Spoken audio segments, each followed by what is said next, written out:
Good morning my dear students. आज का lesson हमारा है हिंदी का अंधेर नगरी चौपट राजा। ठीक है, इसमें जो है एक महन जी हैं जो अपने दो उनके शिष्य होते हैं, चेले, उनके साथ वो गाते हुए आते हैं। ठीक है, तो महन जी कहते हैं कि ये बच्चे, ये तो शहर जो वो है नगर है, ये तो बहुत ही सुंदर है, बहुत ही सुंदर नगर है और हम इस यहाँ पर हमें कुछ ना कुछ बहुत अच्छा सा खाने को मिलेगा और जिससे क्या होगा कि हम ठाकुर जी का भोग लगाएंगे। तो उनके जो शिष्य होते हैं नारायण दास, कौन होते हैं? नारायण दास। उनके शिष्य का नाम क्या था? नारायण दास था। वो कहते हैं कि गुरुजी महाराज, नगर तो नारायण के आश्रय से बहुत ही सुंदर है, जो है सो अच्छा, सुंदर भी है, अच्छा आनंद। कहते कि नगर तो बहुत सुंदर है, भगवान की कृपा से जो कुछ भी हमें यहाँ पर मिलेगा बहुत अच्छा ही मिलेगा। तो महन कहते हैं कि तुम जो है उसको कहते हैं नारायण दास को कि तुम पश्चिम की ओर जाओ और जो है दूसरा जो बच्चा गोवर्धन दास जो है वो पूरब की ओर जाएगा और जो भी कुछ भी सीधा सामग्री मिलेगा उसको वो लेकर के आएंगे और हम भगवान शालिग्राम का भोग लगा देंगे। अब गोवर्धन दास कहता है कि गुरुजी बहुत सी भिक्षा लाता हूँ, यहाँ के लोग तो बड़े मालदार दिखाई देते हैं। वो कहते हैं ये नगर इतना सुंदर है, मैं तो गुरुजी यहाँ पर बहुत सारी हमें क्या मिलेगी? भिक्षा मिलेगी और हम भिक्षा लेकर आएंगे और यहाँ के लोग तो बहुत ही मालदार दिखाई पड़ते हैं। मैं कहता है कि बेटा लोभ मत करना, कोई ज्यादा है ना लालच मत करना। तुम लोभ जो है पाप का मूल है और लोभ से ही इंसान के अंदर लालच बढ़ता जाता है। लोग कभी नहीं टीके या नरक में नहीं डाल और सब कोई गाते हुए चले जाते हैं। ठीक है, अब क्या होता है, वो कहाँ पहुंचते हैं? एक बाजार में पहुंचते हैं। वहां पर घासीराम होता है एक व्यक्ति, वो जोर जोर से गाता है। क्या गाता है? चने बनावे घासीराम, जिनकी झोली में दुकान, चना मुरमुर मुरमुर बोले, बाबू खाने का मुंह खोले, चना खाए गफरन मुन्ना, बोले और नहीं कुछ सुनना, चना खाकिन सब जो खाते, सब पर दूना टिकस लगा दे। मतलब ऐसे करके वो गाना गा गा करके अपने चने को बेच रहा था। ठीक है, और हलवाई क्या था? हलवाई जो था वो गरम गरम जलेबियां बना रहा था। ठीक है, और वो एक था पाचक वाला, मतलब वो चूरन की गोलियां बेच रहा था। वो भी गाना गा करके वो अपनी चूरन की गोलियां बेच रहा था। मेरा चूरन जो कोई खाए, मुझको छोड़ कहीं नहीं जाए, चूरन जब से हिंद में आया, इसका धनबल सभी घटाया, चूरन अमले सब जो खाए। मतलब वो अपनी चूरन के गुण बताता जा रहा था और बहुत सुंदर सा गाना गाता जा रहा था। अब उसमें क्या था? एक बनिया था, वो क्या बेच रहा था? चावल, आटा, दाल, लकड़ी, नमक, घी, चीनी, मसाला, और सब क्या बेच रहा था? कितने पैसे में? टके से, मतलब 1 पैसे का, टके से। अब क्या होता है कि जो बाबा जी का चेला होता है, गोवर्धन दास होता है, वो सब बेचने वालों की आवाजें सुन करके बहुत खुश होता है, बहुत खुश होता है। और वो कहता है, गोवर्धन दास पूछता है कि भाई आटा क्या भाव है? वो कहता है टके से। अब क्या होता है, बनिया से पूछता है, और चीनी क्या भाव है? वो कहता है टके से। घी क्या भाव है? वो कहता है टके से। अब क्या होता है कि वो एक कुलीन के पास जाकर कहता है, माई सब्जी क्या भाव है? वो कहती है टके से। गोवर्धन दास कहता है, अरे भाई वाह, ये तो बहुत अच्छी बात है, सब भाजी टके से, सब कुछ जो भी कुछ खाने की सामग्री सब टके से है, मतलब 1 पैसे में हमें सब कुछ मिल जाएगा, सब भाजी टके से। वाह वाह, बड़ा आनंद है, यहाँ सभी चीजें टके से है। हलवाई मिठाई कितने से? उसे हलवाई के पास जाता है, वो कहता है मिठाई कितने से? वो कहता है मिठाई भी टके से। अब क्या होता है, हलवाई कहता है बाबा जी लडुआ, जलेबी, गुलाब जामुन, खाजा, सब कुछ जितना भी सामान है हलवाई की दुकान पर वो सब कितना है? टके से है। ठीक है, फिर क्या होता है कि वो क्या कहता है, गोवर्धन दास पूछता है कि अच्छा बच्चे ये बताओ किस नगरी का नाम क्या है? तो हलवाई कहता है इसका नाम है अंधेर नगरी। क्या होता है? उस नगरी का नाम क्या होता है? अंधेर नगरी। और राजा का क्या नाम है? चौपट राजा। अंधेर नगरी चौपट राजा। गोवर्धन दास कहता है वाह वाह, अंधेर नगरी चौपट राजा, टका से भागी टका से खाजा। और यही गाता हुआ आनंद से वो क्या करता है, बगल में जाता है, क्या गाता है, वो बोलता है वाह वाह, अंधेर नगरी चौपट राजा, टका से भाजी टका से खाजा। ठीक है, अब क्या होता है कि हलवाई कहता है तो बाबा जी कुछ लेना है तो लो, नहीं लेना है तो आप आगे जाओ यहाँ से। अब गोवर्धन दास बोलता है कि बच्चा मैं जो है भिक्षा मांगकर 7 पैसे लेकर के आया हूँ, 7 पैसे लाया हूँ, 3.5 से मिठाई दे दो। गुरु चेले सब आनंद पूर्वक छक जाएंगे। वो कहता है कि भाई मेरे पास तो 7 पैसे हैं और इसमें तुम्हारा जैसे टका सेर भाजी है, टका सेर खाजा है, तो सब कुछ क्या है मेरा 3.5 किलो आ जाएगा। तो हम जो गुरु और चेले हैं हम बहुत अच्छी तरीके से रज करके खाएंगे इसको। अब क्या होता है, वो फिर कहाँ पहुंचते हैं, अपने गुरु के पास, बहन जी के पास। कहाँ पहुंचते हैं, जंगल के अंदर। अब क्या होता है, बहन जी नारायण दास एक ओर से राम भजो गाते हैं और दूसरी ओर से गोवर्धन दास क्या गाता आता है, अंधेर नगरी चौपट राजा, टका सेर भाजी टका सेर खाजा। ऐसे करके वो गाता हुआ आता है। महल कहता है वो बच्चा गोवर्धन दास कहे क्या कैसी भिक्षा लाया। वो कहता है गठरी तो तुम्हारी बहुत भारी मालूम हो रही है, कि मुझे लग रहा है कि तुम बहुत सारा सामान लेकर के आए हो।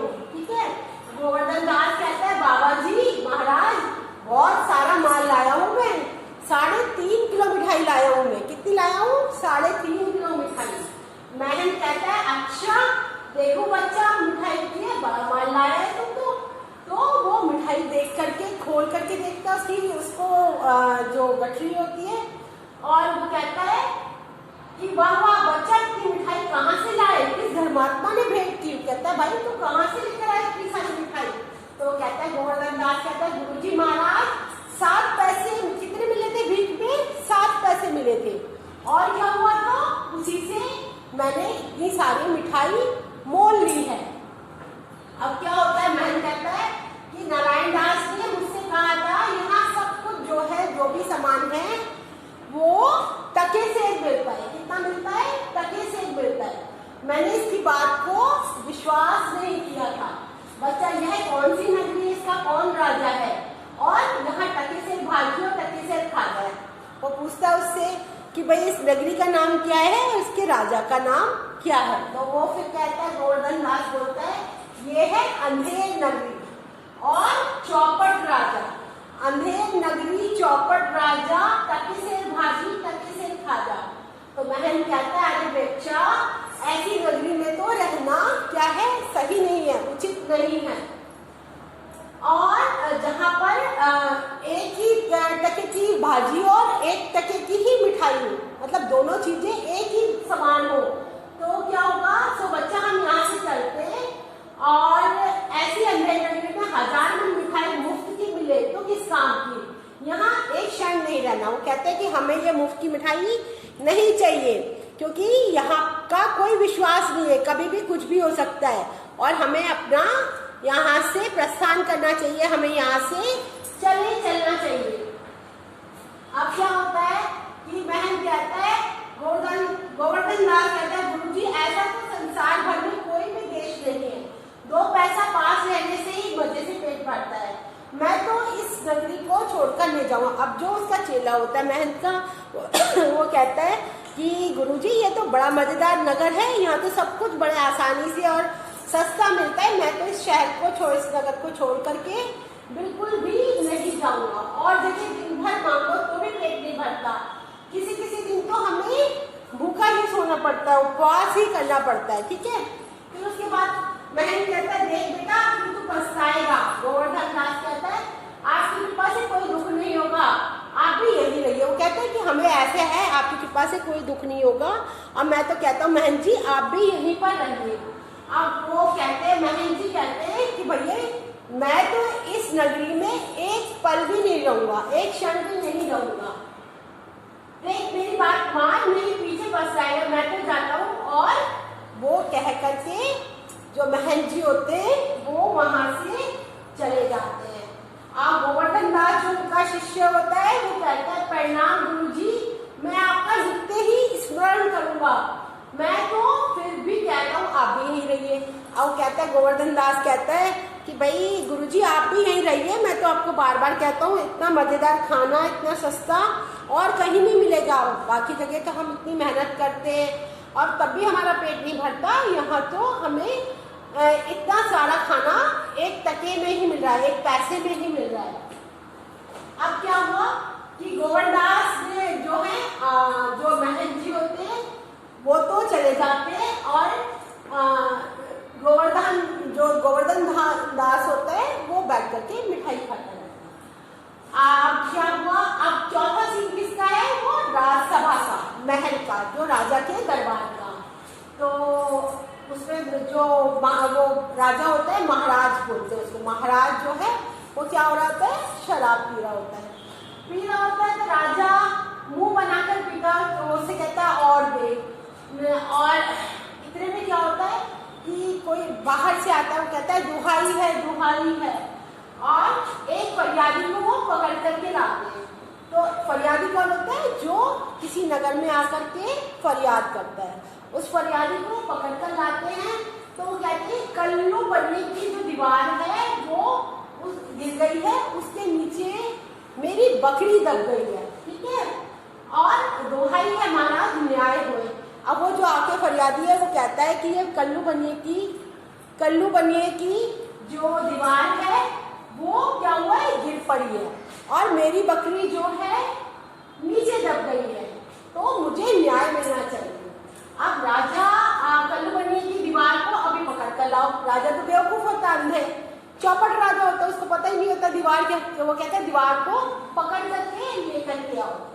अच्छा, उसका भाई लड़का दोस्त आकर जो भी हो सही भी पकड़ लाता, वो कहता है दीवार का जो भी कुछ भी है ना आप उसको सबको पकड़ के ले आओ। महाराज दीवार ईंट चूने की होती है,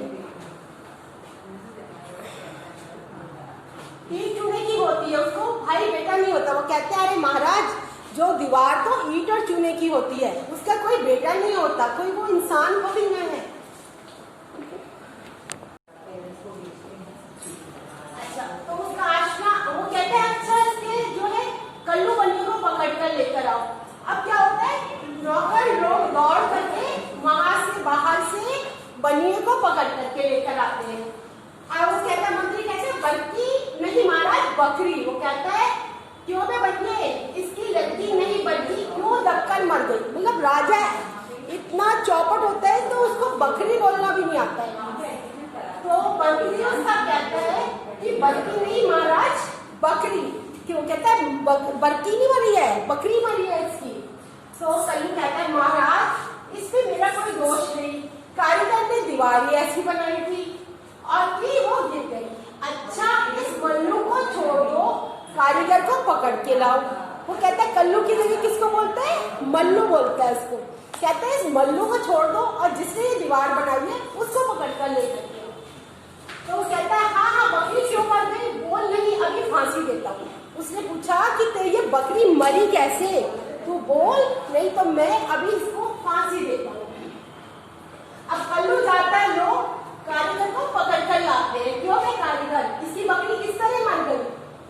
कारीगर कहते हैं महाराज मेरा कुछ कसूर नहीं, चूने वाले ने ऐसा बुरा चूना बनाया कि दीवार गिर पड़ी। वो कहता है मेरा कोई कसूर नहीं है, मेरा तो ये जो है चूना इतना खराब बनाया। अब राजा कहता है अच्छा इस कारीगर को बुलाओ। नहीं निकालो, उस चूने वाले को बुलाओ। कारीगर निकाला जाता है, चूने वाला पकड़ कर लाया जाता है। क्यों भाई है सुपारी चूने वाले, इसकी बकरी कैसे मर गई, इसकी बकरी कैसे मर गई। उसने पूछा कैसे मरी इसकी बकरी। महाराज मेरा कोई दोष नहीं, बिजली ने चूने में पानी ढेर दिया, इसी से चूना कमजोर हो गया। इस तरीके से वो अलग अलग सबको बुलाता है, राजा सबको बुलाता है और सबको ये कहता है कि भाई मिष्टी निकालो, सबको बुला लेता है, कसाई को बुला लेता है। ऐसे करके फिर वो गडरिया को बुलाता है। महाराज उधर से कोतवाल साहब की सवारी आ रही थी, उसको देखने के लिए मैंने छोटी बड़ी भेड़ का ख्याल नहीं किया, इसमें मेरा कसूर क्या है। राजा कहता है अच्छा इसको निकालो। अब क्या करता है वो कोतवाल कोतवाल को भी बुला लेता है, गडरिया निकाला जाता है, कोतवाल पकड़ा जाता है। क्यों भाई कोतवाल, तुमने पहले सवारी ऐसी धूम से क्यों निकाली कि गडरिया ने घबराकर बड़ी भेड़ बेची, जिससे बकरी गिरकर कल्लू बनिया दब गया। अब उससे पूछता है क्योंकि कोतवाल तूने ऐसी सवारी क्यों निकाली कि जो कल्लू बनिया की बकरी बन गई। अब कोतवाल कहता है महाराज मेरा कोई कसूर नहीं, मैं तो शहर में इंतजाम करने जा रहा था। मंत्री कहते हैं यह तो बड़ा गजब हुआ, ऐसा ना हो यह बेवकूफ इस बात पर सारे नगर को फूंक दे। अब मंत्री तो क्या था, समझदार था। राजा ने कहा हाँ यह नहीं, तुमने ऐसे घूम से सवारी क्यों निकाली थी उसकी बकरी पर। कोतवाल कहता है महाराज महाराज। राजा कहता है कुछ नहीं महाराज, ले जाओ कोतवाल को अभी फांसी दो, दरबार रखा। राजा कहता है अब जाकर के तुम क्या करोगे, कोतवाल को फांसी दे दो, ठीक है। अब आगे चलते हैं, अब वो दूसरे साल पे आते हैं। गोवर्धन दास क्या कहते हैं, अंधेर नगरी चौपट राजा, अंधेर नगरी चौपट राजा, टकसेर भाजी टकसेर खाजा, टकसेर भाजी टकसेर खाजा। ऐसे करके वो गाना गाते जाते हैं, ठीक है, और बैठकर मिठाई खाते हैं। अब वो क्या होता है, गुरुजी ने वो कहते हैं कि गुरुजी, वो सोचता है कि हमारे गुरुजी ने तो वैसे ही हमें मना किया कि तुम्हें ना यहाँ पर जो है वो नहीं करो, यहाँ पर तुम मत रहो, और ये देश बहुत बुरा है, पर अपना क्या, अपन किसी राजकाज में थोड़े हैं, हमें क्या डर है, हम तो क्या करेंगे, हमें तो मिठाई खानी है और राम भजन करना है। अब क्या हुआ, उसको एकदम एक प्यादा आके पकड़ लेता है, वो कहता है चल भाई चल, बहुत मिठाई खा ली तूने, अब तू बहुत मोटा हो गया, अब तेरी पूरी हो गई। वो कहते हैं बाबा जी चलो जी नमो नारायण कीजिए। अब गोवर्धन दास जो होता है वो बहुत घबरा जाता है, वो कहता है अरे बड़ी आफत आई, अरे भाई मैंने तुम्हें क्या बिगाड़ा है जो मुझको पकड़ते हो, आपने बिगाड़ा है या बनाया है, इससे क्या मतलब, अब चलिए फांसी चढ़िए। अरे गोवर्धन दास कहता अरे बाप रे, फांसी, मैंने किसकी जमा लूटी है, मुझको फांसी, मैंने किसके प्राण मारे हैं, मुझको फांसी।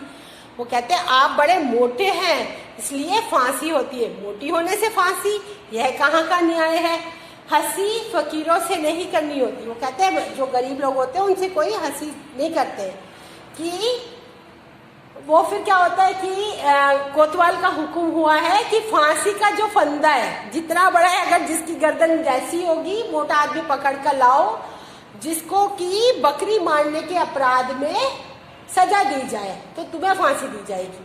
अब क्या हुआ कि फांसी कोई मोटा आदमी इस नगर में कोई नहीं मिलता जो मुझे अनाथ फकीर को फांसी दे रहे हो, उन्होंने कहा गोवर्धन दास ने।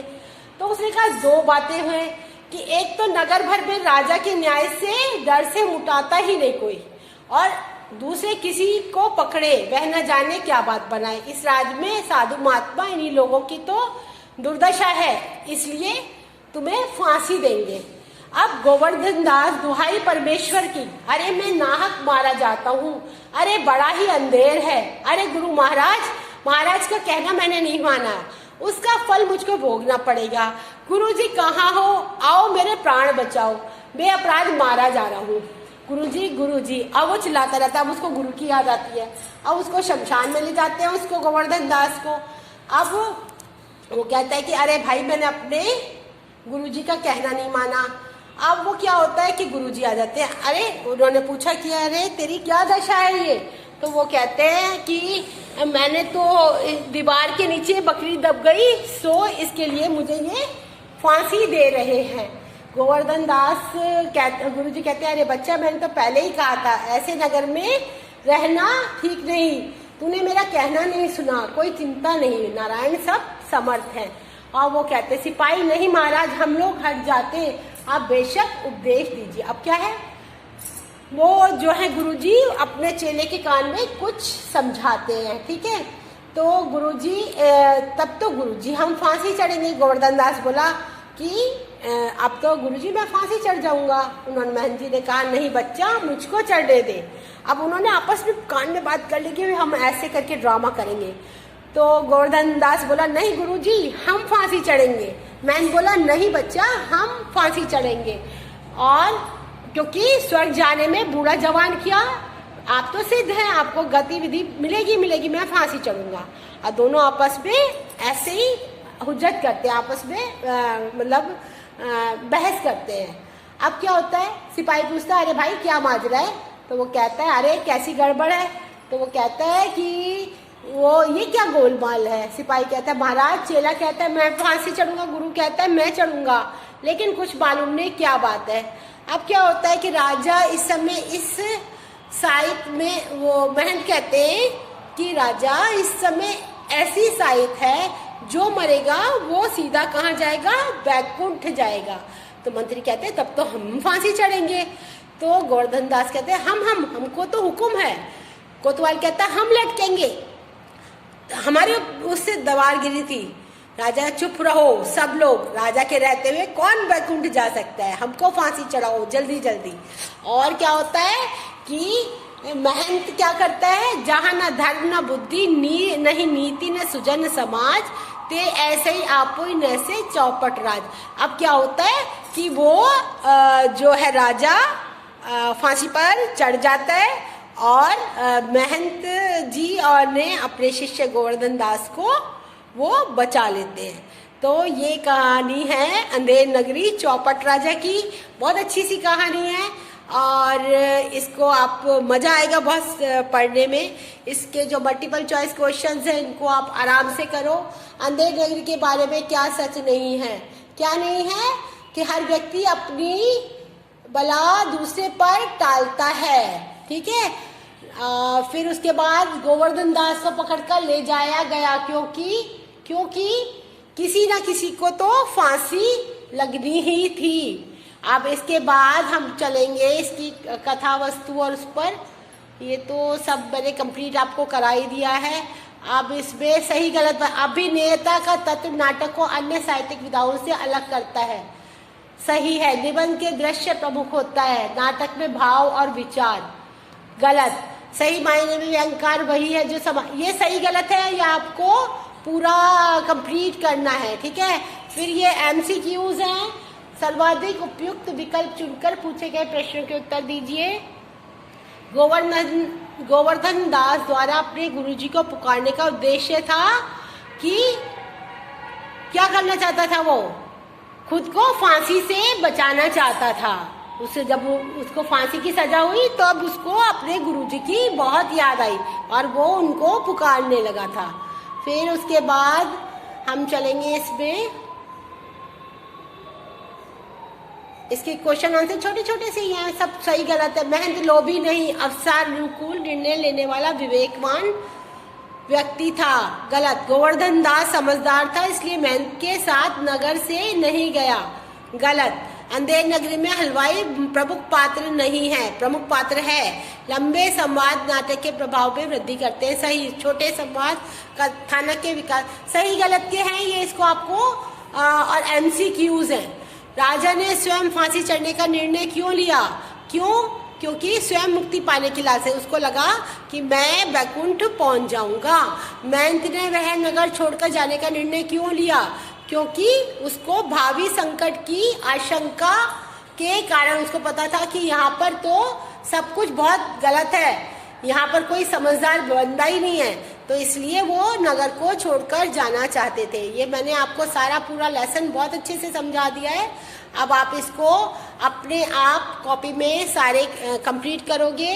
घासीराम अफसरों के बारे में व्यंग करता है। निकम्मे होते हैं, मुफ्त में चने खाते हैं, चाव से चने खाते हैं, टैक्स बढ़ा देते हैं। क्या कहता है? निकम्मे होते हैं। अंधेर नगरी की भाषा पर निम्नलिखित में से कौन सा प्रभाव अधिक है?